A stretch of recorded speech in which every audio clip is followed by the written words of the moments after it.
say. I have no idea. That's why we turned it over. You were in charge of it. You were the official in charge. Did you wipe the server? What, like with a cloth or something? I don't know. Well, you know no. how it works digitally. Did you try to wipe the whole server? I don't know how it works digitally at all. It was worth another look. A very agitated Hillary Clinton trying to dismiss questions about her private email server. Alongside Miranda Kahn, J.D. Hayworth back with you on Newsmax Prime. Miranda, Mrs. Clinton insists she's done nothing wrong, but the State Department revealed more than 300 additional emails that could contain classified information. And, J.D., in addition to that, reports reveal Mrs. Clinton lied about the location of that email server. According to the Daily Mail, the server was kept in the bathroom closet of a Denver loft apartment, but Clinton previously said her servers were at her home, as you recall, in New York.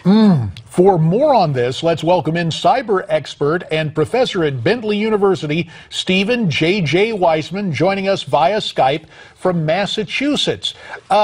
Stephen, based on what we're hearing, just how safe was this private server that Hillary used? We really don't know. There was nothing in the Declaration of Independence that said all servers are created equal. And so we may have this inflated view of what a server is, but ultimately it's a computer and a hard drive. And so when you see the pictures of the physical location of her server in Colorado, it gives you pause. It's similar to the cloud. Now, Mrs. Clinton says she deleted 30,000 messages she deemed to be personal. The FBI says they are confident they can recover at least some of those files. If they can, could they be accessed by a foreign country? That has a lot of people concerned.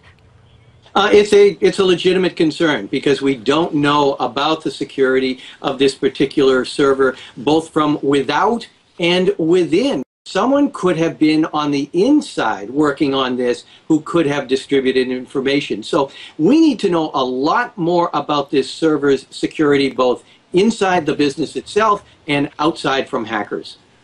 When you hear Mrs. Clinton, though, and maybe this is more political, Stephen, but her responses seem to betray either an arrogance or an incompetence. Wait a minute. Are you saying we don't clear the server by just using a cloth? That whole response, Stephen, when you heard that, what was that supposed to be a joke? I think it was. I think it was supposed to be a joke. But frankly, from statements that Mrs. Clinton has made in the past, I don't think she is terribly sophisticated in regard to technology. I think she's regretting it now, and she's probably going on a crash course for it. But I tend to believe that there is less that she intentionally did than really didn't know and took steps that, frankly, she shouldn't have. Stephen, the IRS, I want to switch gears now for a moment. The IRS has some explaining to do. According to reports, the IRS cyber attacks are more extensive than previously thought. In May, the IRS said now hackers tried to go after 225,000 taxpayer accounts and were able to hack 114,000 of those. But hackers really, we're hearing, targeted more than 600,000 taxpayer accounts and successfully breached about 334,000 of those. And these attackers used an application provided by the IRS. Doesn't this situation show just how bad U.S. security practices really are?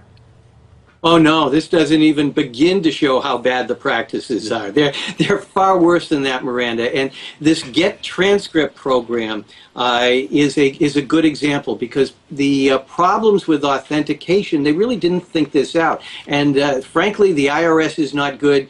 Much of the government is not good. There are also, even the programs that we have in order to get security programs, they have to have been in existence for like 2 years. That's not going to get you the latest type of security programs.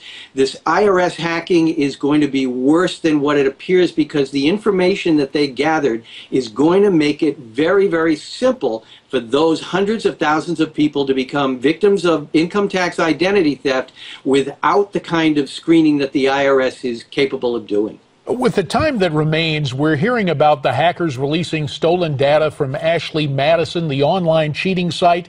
The Washington Examiner has this headline: Obama administration emails found in Ashley Madison data dump. Your reaction to that? You know, that one I'm not taking too seriously. When I first saw the reports and I saw there were about 15,000 400,000 email addresses that were from government officials, people in the military. The problem is with Ashley Madison, when someone would send in an email address, Ashley Madison did not authenticate it in any manner. And so if someone wanted to put in obama@thewhitehouse.gov, they could. And there's good reason to believe that that's the situation for many of these, for a number of reasons. One, to try and embarrass people. Two, for the people who are using it to put in an address that's not connected to them. Well, we will see if there are any connections in the days to come. Stephen J.J. Weisman, you have our thanks for your time and your insights. There's more ahead here on Newsmax Prime, so stay with us.